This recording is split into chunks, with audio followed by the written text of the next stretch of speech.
25장의 말씀입니다. 아마 오늘 본문의 말씀은 성탄절 때 우리가 늘 읽으며 나누는 말씀인데 오늘은 다른 목적으로 이 말씀을 듣도록 하겠습니다.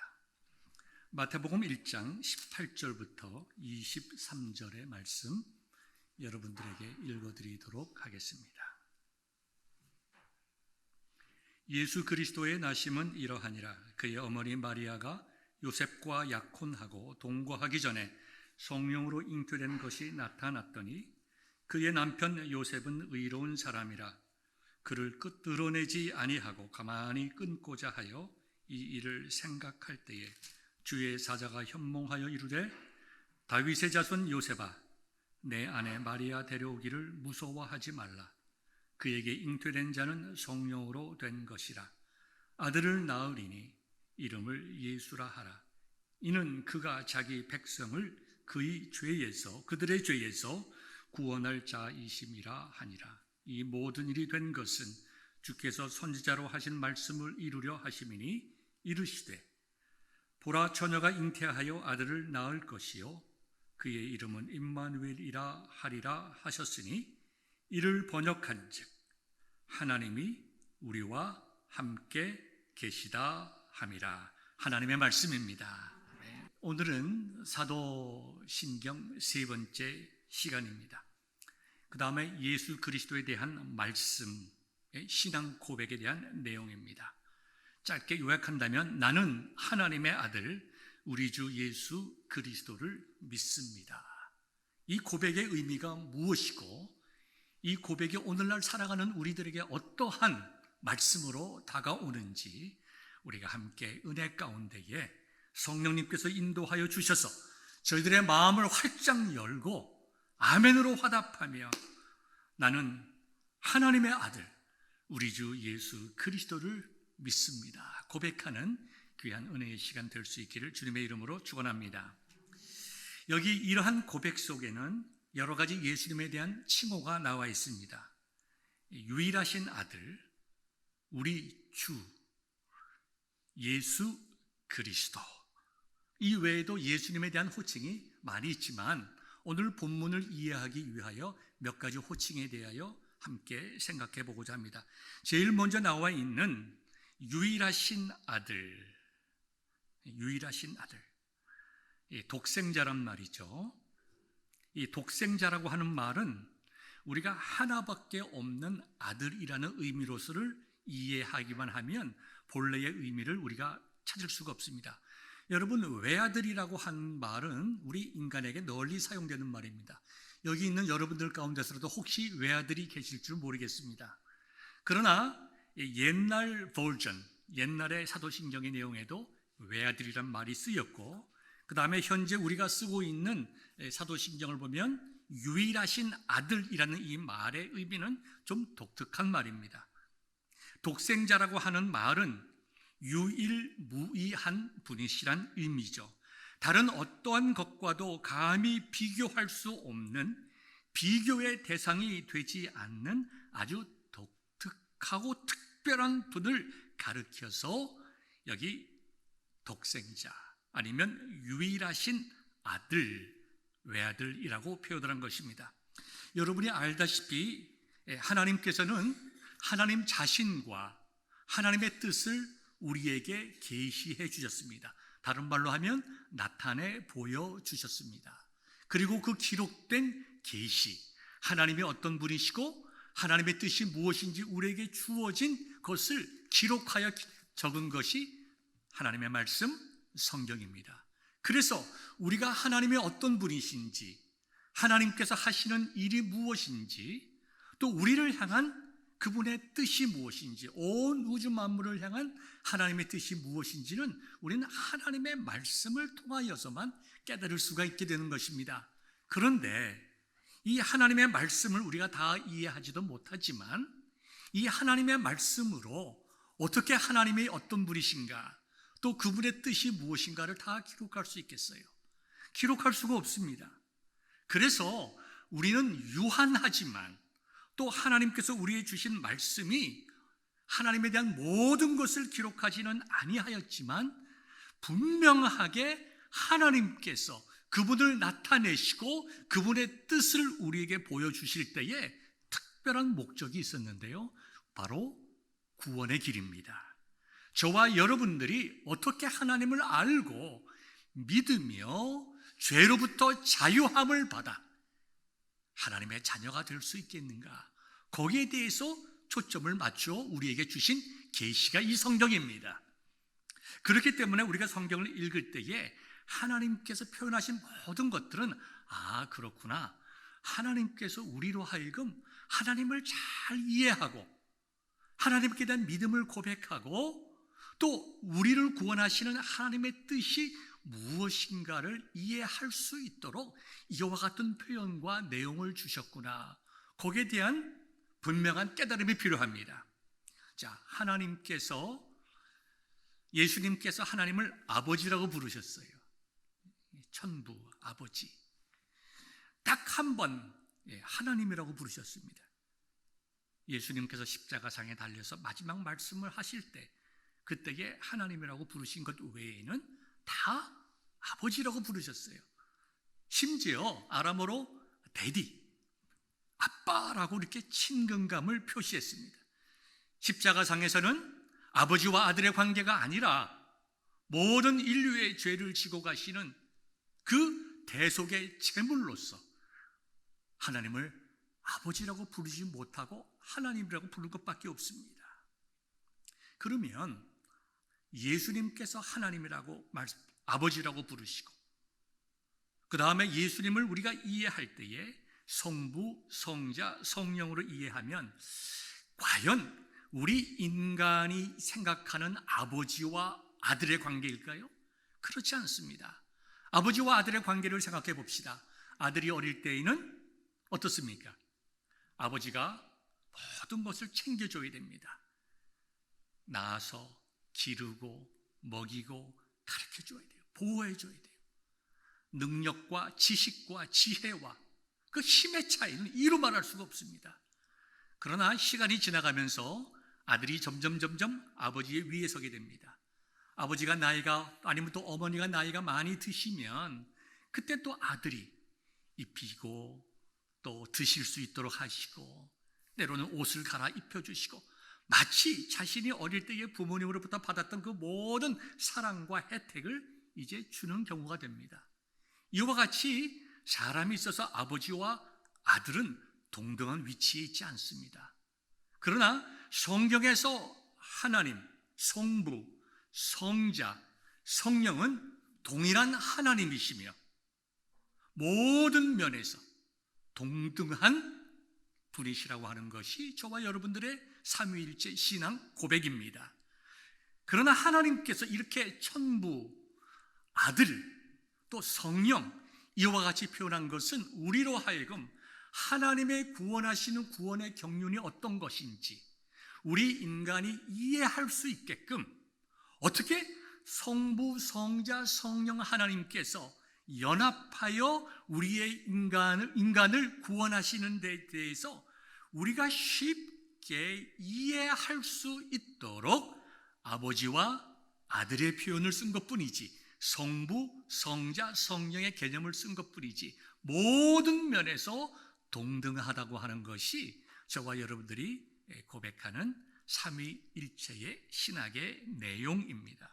그렇기 때문에 예수님께서 독생자라고 얘기하셨을 때에 성부 아버지보다 열등하시거나 성부 하나님으로부터 조정을 받으시거나 그런 분이 아니라 이 땅의 아버지와 아들, 독생자라고 하는 그런 개념으로서 단순히 표현할 수 없는 온 우주 만물에 유일하게 존재하시는 독특하고 특별하시는 분, 완전한 인간이시요 완전한 하나님이심을 표현할 때에 우리가 유일하신 아들이라고 표현하는 것입니다.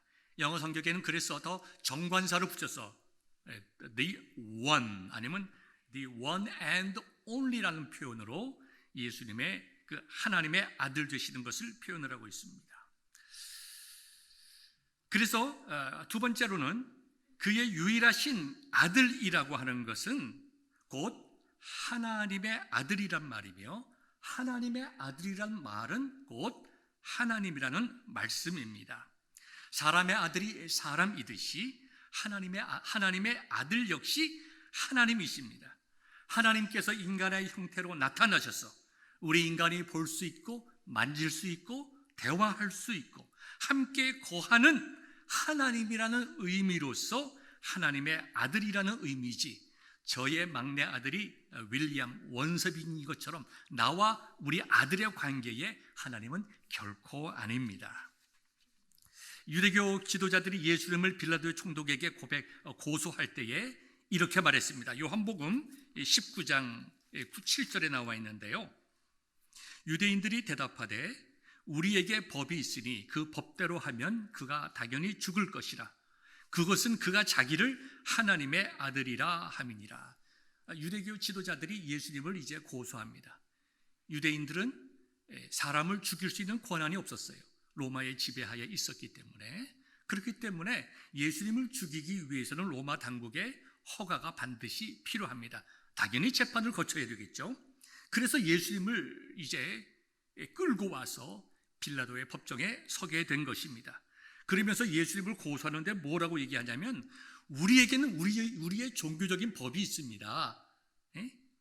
우리에게 종교적인 법이 있는데 신성을 모독하는, 하나님을 모독하는 죄를 짓는 자는 사형에 처하게 되어 있습니다. 그런데 당신이 알다시피 우리에게는 사람을 죽일 권한이 없지 않습니까? 그러니 당신이 좀 이 사람을 우리가 죽일 수 있도록 허락해 주십시오. 그 말 아닙니까? 그런데요, 그 유대교 법에 따라서 예수님을 죽어야 된다고 얘기한 이유는 뭡니까? 자기를 하나님의 아들이라고 얘기했다는 거예요.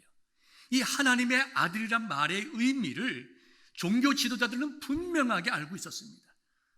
이 예수 청년 사람이 어떻게 자기가 하나님이라고 할 수 있느냐, 거룩하신 하나님이라고 자기가 어떻게 그렇게 말할 수가 있느냐, 이놈은 죽어 마땅할 놈이다. 지금 그렇게 얘기하고 있는 거예요. 하나님의 아들이라고 하는 말을 그 시대의 종교 지도자들이 분명하게 알고 있었다는 것입니다. 그래서 하나님의 아들이라고 하는 말은 본질상 하나님이시라고 하는 말씀입니다. 인간의 모습을 하고 인간의 모습처럼 보였지만 완전한 인간이시면서도 완전한 하나님이심을 표현하는 말로서 하나님의 아들이라고 말하는 것입니다.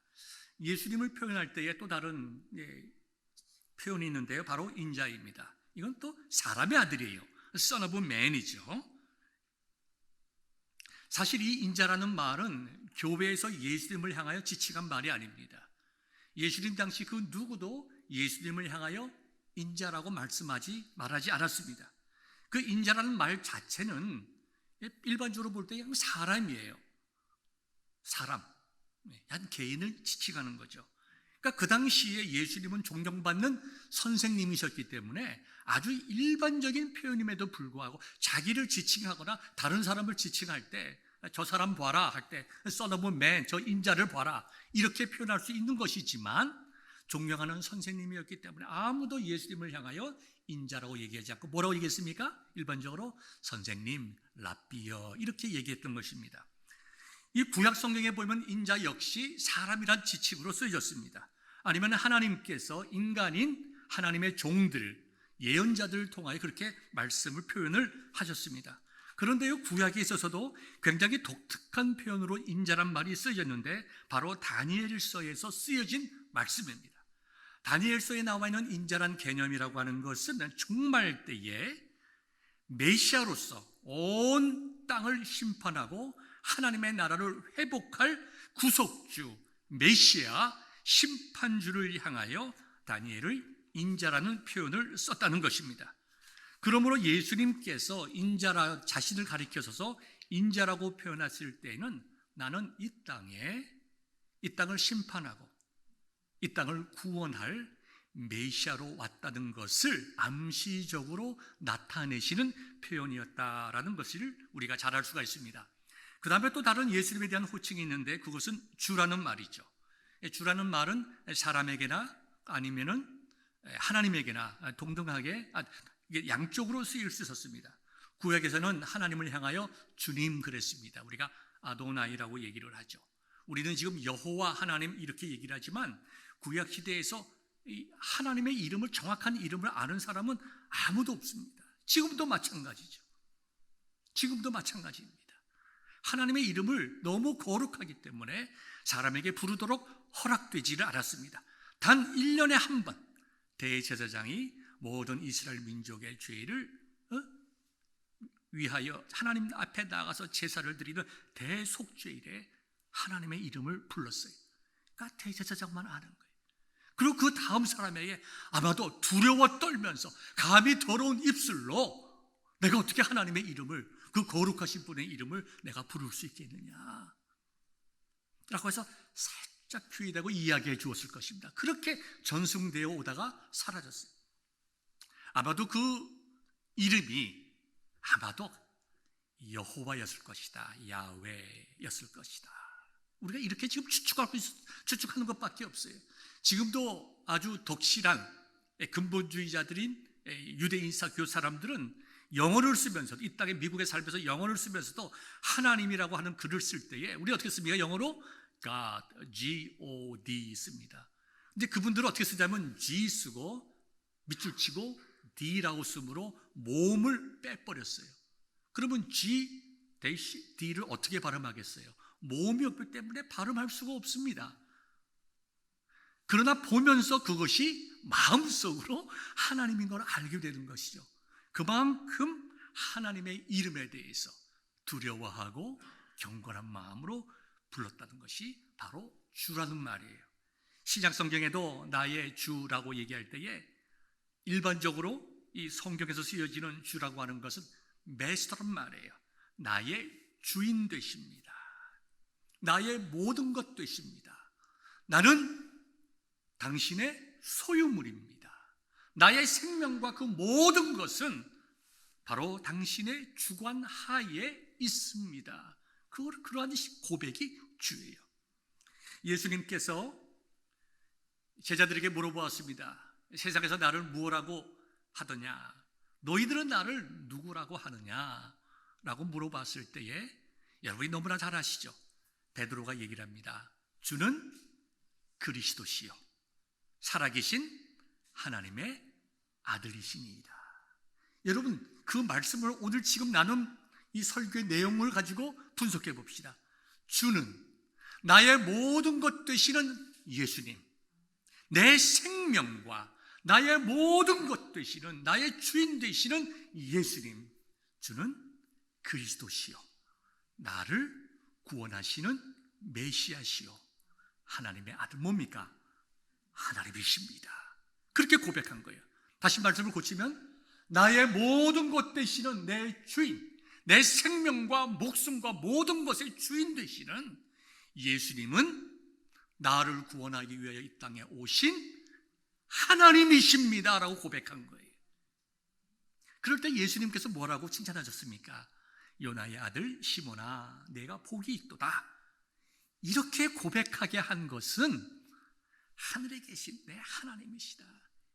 네가 공부 잘해서 아는 것이 아니라, 네가 무슨 득도해서 깨달은 것이 아니라 하나님께서 너에게 복을 주셔서 이와 같은 고백을 하게 한 것이다. 어떻게 자기를 인도하는 선생님 예수님을 향하여 하나님이라고 고백할 수가 있겠습니까? 그와 같은 고백은 하나님께서 성령을 통하여 베드로로 하여금 오고 오는 모든 세대에게 우리가 믿어야 할 예수님이 어떤 분인지를 고백하게 하심으로 하나님의 귀하신 정말 구원의 사역을 나타내 보여주셨다는 것입니다. 주는 그리스도시요 살아계신 하나님의 아들이십니다. 나의 모든 것 되시고 내 생명의 주인이 되시는 예수님은 나를 구원해 주신 하나님이십니다. 이와 같은 고백이 이 시간 저와 여러분들에게 있기를 주님의 이름으로 축원합니다. 예수란 이름 그 자체도 구원자란 말이에요. 우리가 지금 아이들의 이름을 지을 때 사람들의 이름 중에 자슈아가 많잖아요. 저도 저희 큰 아이가 이제 이달 말쯤에 이제 첫째 아들을 낳는데 저에게 아버지 이름을 좀 져주세요. 저로서는 첫째 이제 아이가 되는 거죠. 그래서 제가 많이 기도하던 중에 한국 이름은 강석이라고 하자. 이스라엘 백성들이 요단강을 건널 때에 하나님의 은혜를 기억하면서 정말 하나님의 은혜를 기억하고 잊지 않게 하기 위해서 한 지파에서 도라나식을 가져다가 무더기를 쌓는 것 기억하지 않냐. 강석, 강에 쌓여진 돌이다. 하나님의 은혜를 기억하라. 너희들에게 주신 은혜를 기억하라. 그래서 강석 이렇게 이름을 지어줬습니다. 그러고 보니까 그 내용이 뭐예요? 좌슈아잖아요. 여호수아의 일이잖아요. 잘 됐다. 영어 이름은 좌슈아라 했으면 어떻겠냐? 아이고 할렐루야 아버지 좋습니다. 그래서 이름이 좌슈아 강석 리가 될 거예요. 사위가 이시니까. 이 좌슈아라고 하는 말이 예수란 말이에요. 여호수아란 말의 헬라식 표현이 예수예요. 그러니까 예수님에 대한 모든 이름의 내용, 호칭의 내용이 뭘 의미하고 있습니까? 우리의 구원자. 우리의 구원자 되시기 위하여 하나님이 인간의 모습으로 오셨다라고 하는 것이 예수님의 이름 속에, 예수님의 호칭 속에 너무나도 분명하게 나타나 있게 되는 것입니다.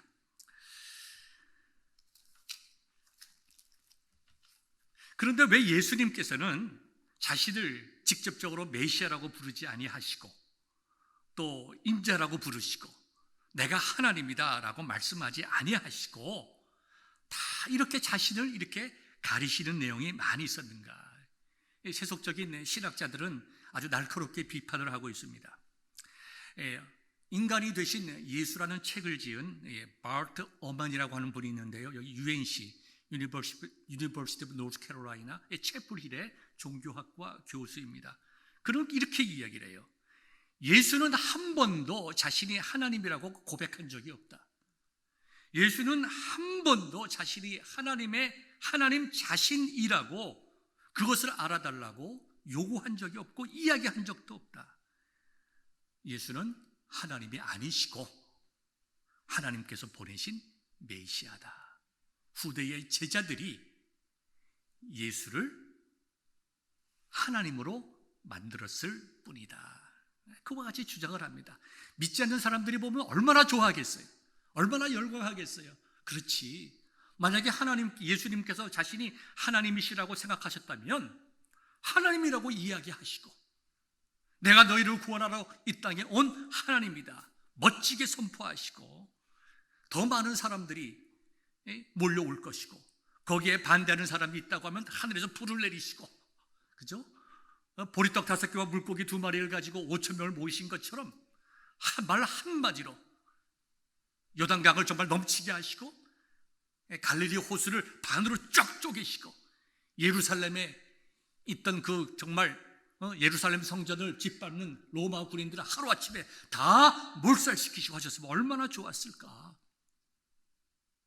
왜 구차하게 때로는 비겁하게 보일 정도로 자신을 그렇게 표현하시고 침뱉음을 당하시고 그리고 돌아가셨는가? 너무나 명확하게 예수님은 하나님이 아니시기 때문이다.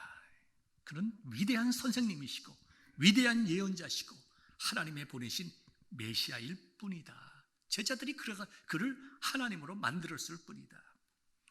여러분 그렇습니까? 그가 그와 같은 고백을 하는 것은 지금 살아계신 분이기 때문에 그분의 인격에 대해서 얘기하는 것은 아닙니다.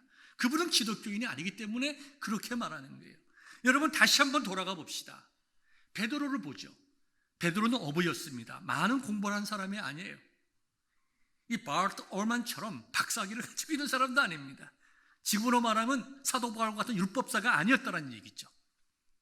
그렇지만 그는 하나님의 은혜로 말미암아 하나님의 놀라우신 복주심에 따라 나의 생명 되시는 예수님께서는 하나님이시며 하나님이신 예수님께서 나를 구원하셔서 나의 구세주가 될 것입니다. 주는 그리스도시요 살아계신 하나님의 아들이라고 고백한 것과 같은 그와 같은 은혜가 없으니까 예수님은 하나님의 아들이 아니라고 말할 뿐이지 그것이 성경 말씀 하나님의 말씀을 믿는 오늘날 저와 여러분들에게는 아무런 감동이 되지 않는 말입니다.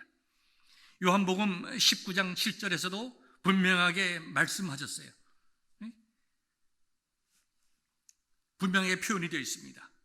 그 당시에 종교 지도자들이 예수님이 스스로 하나님이라고 하는 것에 대해서 분노하고 옷을 찢으며 저놈 죽여라 했던 것입니다. 마태복음 27장 11절에 보면 빌라도가 예수님을 향하여 네가 유대인의 왕이냐 물어봅니다. 유대인의 왕이 누굽니까? 이스라엘 백성의 왕이 누구죠? 하나님이시죠. 하나님이 이스라엘 민족의 왕이십니다. 구약성경 전체에서 가리키는 내용의 말씀이 뭐예요? 하나님은 우리의 왕이시요 우리는 그분의 백성이다라는 고백 아닙니까? 정말 구약성경에서 가장 확실하고 분명한 고백이 하나님은 우리의 왕이시요 우리는 하나님의 백성입니다. 그러므로 우리는 하나님께 순종하고 하나님의 말씀에 복종합니다. 그것이 구약성경의 가장 보편적이고 확실하고 가장 중요한 신앙의 고백입니다.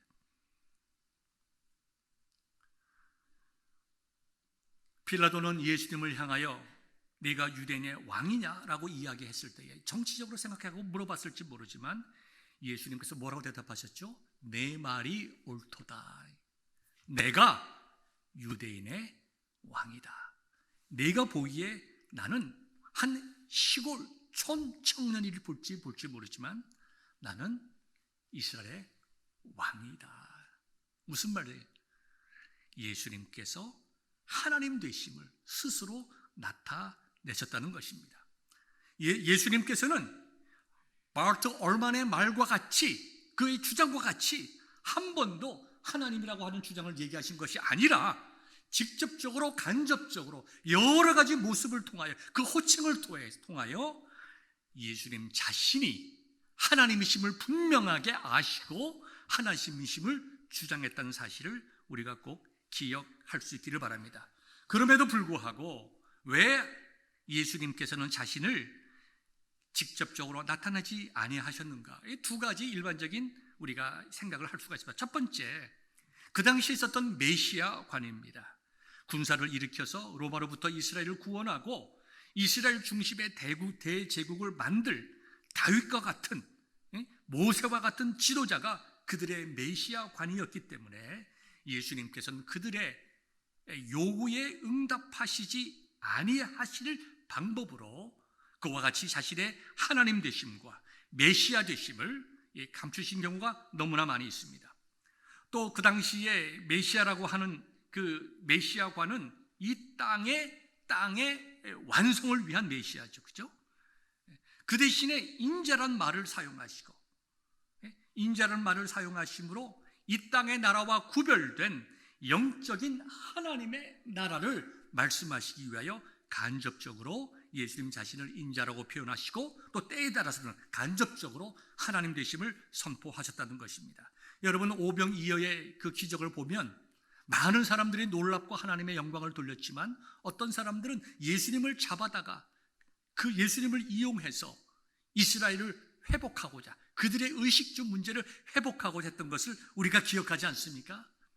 예수님께서는 하나님의 나라를 선포하시기 위해서 정말 복음을 위하고 영혼을 구원하시고 이 땅에 하나님의 영원한 나라를 보여주시기 위해서 예수님께서는 의도적으로 예수님 자신의 하나님 되심과 예수님 자신의 그 메시아 되심을 가급적이면 간접적으로 표현했다는 것을 우리가 알 수 있습니다. 그럼에도 때에 따라서는 분명하게 예수님 자신이 하나님 되심과 메시아 되심을 우리에게 보여주었다는 것을 예수님에 관한 호칭을 통해서 우리는 잘 깨달을 수가 있습니다. 그러면 그 하나님께서 왜 인간이 되셨는가? 우리 굉장히 복잡하고 깊은 신학적인 진리이지만 오늘 짧게 말씀을 나누면요 바로 본문으로 들어가도록 하겠습니다. 오늘 본문을 보면 예수님의 탄생에 대한 내용의 말씀입니다. 예수님께서 이제 마리아에게 잉태된 것을 통하여 요셉이 마음에 참 힘들어하며 조용히 관계를 끊으려고 할 때에 천사가 요셉에게 현몽하여 하신 말씀입니다. 무슨 말씀을 하셨습니까? 아들을 낳을 것이다. 그 이름을 예수라고 하여라. 왜 예수라고 하여야 함은 그 예수님께서 그분의 백성을 그분의 죄에서 구원할 자이기 때문이다. 네가 이제 내 안에 정혼한 약혼녀 마리아를 통해서 한 아이가 태어날 텐데 그 태어날 아이는 하나님의 백성, 그 아이의 백성을 구원하기 위함이다. 그래서 그 구원하겠다는 이름의 뜻이 있는 여호수아, 예수라고 정하여라. 이렇게 얘기하면서 또 다시 이제 구약 성경을 인용하여 이사야서를 인용하여 이렇게 말씀하죠. 보라, 처녀가 잉태하여 아들을 낳을 것이요 그의 이름은 임마누엘이라 하리라 하였으니 이를 번역한즉 하나님이 우리와 함께 계시다. 이 말씀을 종합해서 말씀을 드리면 이 땅에 하나님께서 인간의 모습으로 인간으로 태어나실 텐데 그 인간으로 오시는 목적은 그의 백성을 구원하기 위함이다. 이렇게 예수님께서 인간이 되실 목적에 대하여 말씀하셨습니다. 또 다른 예수님의 탄생에 대한 이야기가 어디에 나와 있습니까? 누가복음 2장에 나와 있죠. 천사들이 이야기를 하죠. 목자들에게 이야기를 하죠. 내가 온 백성에게 미칠 큰 기쁨의 좋은 소식을 너희에게 전하노라. 강보에 쌓여 구유에 누여있는 아기를 보아라. 이 아기를 통하여 지극히 높은 곳에서는 하나님께 영광이요 땅에서는 하나님이 기뻐하신 사람들 중에 평화로다. 자, 이 마태복음과 누가복음의 내용을 종합한다고 하면 하나님께서 왜 인간이 되셨는가의 말씀이 나와 있습니다. 하나님의 영광을 위하여 하나님께서는 이 땅의 백성을 구원하시기 원하셨습니다. 구원하시는 방법으로 하나님께서 인간이 되셨다는 것입니다. 하나님께서 인간이 되심으로 하나님과 인간과 사이에 평화를 이루시고 그 평화를 통하여 하나님께서 영광을 받으셨다. 그 영광 받으시기를 위해서 예수님께서 인간으로 오셨다는 것입니다. 인간의 몸을 입고 온 것이 아니라 하나님이 온전하고 완전한 인간이 되셨다는 거예요. 하나님은, 예수님은 영원한 하나님이시고 또 분명한 인간이십니다. 이 신성과 인성이 서로 섞이지 아니하고 믹서되지 아니하고 변화를 주지 아니하며 분열되거나 분리되지 않고 연합하여 조화를 이루고 있다. 이거 우리가 어떻게 다 이해를 할 수가 있겠습니까? 451년 칼케돈 회의에서 고백된 신앙의 고백입니다. 여러분 생각해 보십시오. 우리가 지난 시간에 말씀을 나눈 것과 같이 하나님은 공의의 하나님이십니다. 하나님은 우리의 인간들을 사랑하시고 저와 여러분들을 사랑하시지만 하나님께서 우리와 함께 만나시고 교제하시고 우리의 예배를 받으시고 하나님의 자녀로 삼으시고 천국으로 인도하시기 위해서 저와 여러분들이 지은 모든 죄의 문제를 해결하셔야 돼요. 구약 성경을 보십시오. 구약 성경을 보면 제사 제도가 나와 있습니다. 그 제사 제도의 설명을 히브리서 9장 12절과 14절에서 이렇게 얘기를 했어요. 염소와 송아지의 피로 너희들이 제사를 드리고 너희들의 죄가 넘어가지 아니하였느냐. 예수님께서 너희들을 위하여 희생의 제사가 되므로 너희들로 하여금 깨끗하게 하고 하나님을 알고 경배하게 하셨느니라. 이것이 긴 히브리서 9장 12절부터 14절까지의 말씀이에요. 예수님께서 우리의 죄의 값을 대신 지시고 그 죄를 위하여 심판받아 이 땅에서 생명을 주심으로 하나님의 공의를 이루시고 우리로 하여금 자유롭게 하나님께 나아가 예배하며 하나님의 자녀가 될 수 있는 은혜를 우리에게 베푸셨다는 것입니다. 첫사람 아담이 하나님과 약속을 하였듯이 이 두 번째 아담 되시는 우리 예수님께서 우리를 대신하여 모든 죄의 문제를 해결해 주심으로 저와 여러분들이 하나님의 자녀가 될 수 있도록 이 속죄를 위하여 이 땅에 오셨는데, 이 죄의 결과인 죽음, 인간의 죄의 결과인 인간의 죽음의 문제를 해결하실 수 있는 유일한 방법이 인간이 되시는 일이에요. 그래서 하나님께서 저와 여러분들을 위하여 인간이 온전한 인간이 되셨다는 거예요. 인간이 되시지 않고는 저와 여러분들의 죄의 문제를 해결하실 수 없기 때문입니다. 왜 우리에게 인간이 되셨는가? 왜 하나님은 인간이 되셨는가? 첫 번째, 이미 말씀드린 대로 저와 여러분들의 죄값을 대신하여 속죄의 제물이 되시고, 저와 여러분들, 우리와 하나님과의 평화를 이루심으로 우리에게 구원의 기쁨과 은혜를 주시기 위하여 인간이 되셨습니다. 또 왜 인간이 되셨는가? 우리가 잘 아는 대로 어떻게 우리가 하나님을 사랑하고 하나님을 섬겨야 될지를 우리와 똑같은 모습과 똑같은 감정과 똑같은 신체를 가진 예수님께서 좋은 모범을 우리에게 보여주시기 위해서, 하나님을 믿고 고백하고 섬기는 것은 이런 것이구나. 이게 얼마나 놀라운 사랑입니까? 이것이 정말 사랑이 아닙니까? 그래서 하나님께서 인간이 되셨다라고 하는 것이 때로는 우리가 정말 논리적이고 때로는 이해할 수 없는 하나님의 신비한 지혜이고 우리의 마음에 좀 터치가 안 될 수는 있지만, 우리가 하나님의 은혜를 구하면서 성령님께서 우리의 마음속에 이것을 깨달아 알게 해주시길 원하는 마음으로 기도하면서 지속적으로 나는 하나님의 아들 우리 주 예수 그리스도를 믿습니다라고 하는 신앙의 고백을 하여야 하는 것입니다. 이와 같은 신앙의 고백이 없이 우리가 어떻게 하나님 앞에 예배를 드릴 수가 있겠어요? 나는 하나님의 아들 우리 주 예수 그리스도를 믿습니다. 따라하겠습니다. 나는 하나님의 아들 우리 주 예수 그리스도를 어떻게 해요? 믿습니다. 나는 나의 생명 되시고 나의 주인 되시는 예수님은 나의 구세주시요 하나님이심을 믿습니다. 이런 고백이 저와 여러분들에게 있기를, 날마다 있기를, 계속 고백되어지기를 주님의 이름으로 축원합니다. 조금만 더 말씀을 드리면, 그 하나님의 사랑, 인간이 되시기까지 하시면서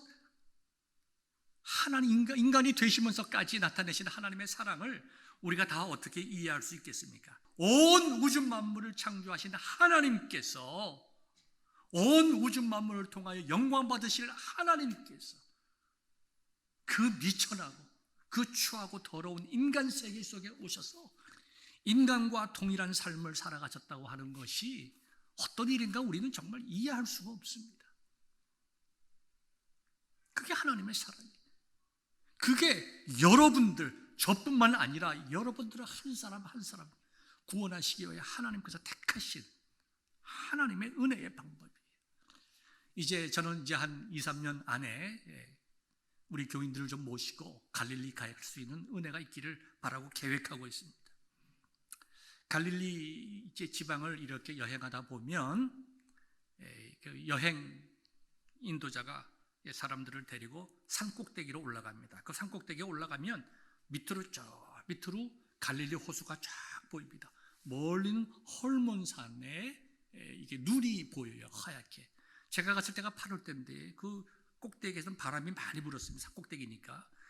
8월 달에 이게 풀을 짚어가지고 이렇게 하면요, 풀이 너무나 바싹 말라서 가루가 됩니다. 이렇게 하면. 그리고 바람에 휙 날아가고 말아요. 근데 우리는 45인승 벤츠차를 타고 거기에 칙칙 올라가는 거예요. 몇 걸음만 걸으면 산 정상에서 밑을 내려볼 수가 있습니다. 근데 그 맞은편 산이 있고 그 큰 산 밑에 계곡에 오솔길이 있어요.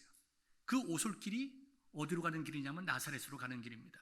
지금은 그 예수님께 우리가 본 그곳, 즉 베드로의 집이라고 믿어지는 그런 장소, 그 다음에 또 뭐 예수님의 팔복교회, 여러 가지 예수님이 당시 가장 많이 다니셨던 그 갈릴리 해변으로부터 이제 나사렛까지 가기 위해서는 쭉 성경에 나오는 가버나움 쪽으로 해가지고 이제 도로가 뚫려 있습니다. 그런데 지금 그 우리가 밑에 내려보는 산 밑에 오솔길은 예수님 당시에 사람이 다니는 그 길이에요. 차가 못 다니는 그런 길들이에요.